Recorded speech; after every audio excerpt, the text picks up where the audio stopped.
1 minus 11 gives us negative 10. And again here we have 1 minus 11.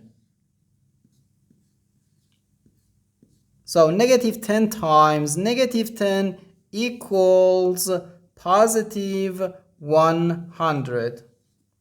But this answer is not correct, because according to the order of operations, which is PEMDAS, P stands for parentheses, E stands for exponent, M and D stands for multiplication and division, and A and S stands for addition and subtraction. First we have to do parentheses, then exponent, then multiplication or division, and finally addition or subtraction. Remember that multiplication and division have equal priority and we have to work from left to right.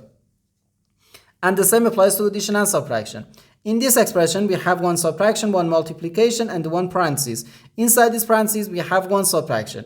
Here we have a multiplication, because in mathematics, when a number is placed next to parentheses, it means multiplication. And we usually don't write the multiplication sign for brevity. Okay, so according to the PEMDAS, first we have to do this parentheses, then this multiplication, and finally this subtraction. If we do this subtraction before this multiplication, it is wrong.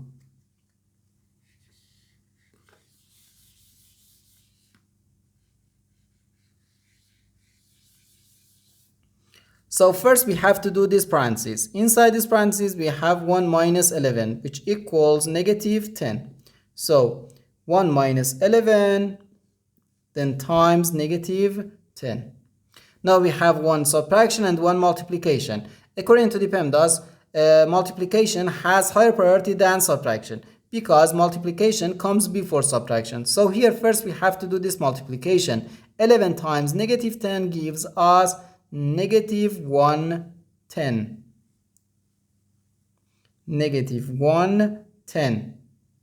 Now we have 1 minus negative 110.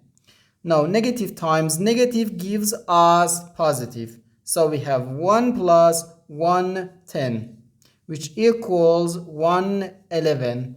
And this is our final answer to this problem. The correct answer is 111.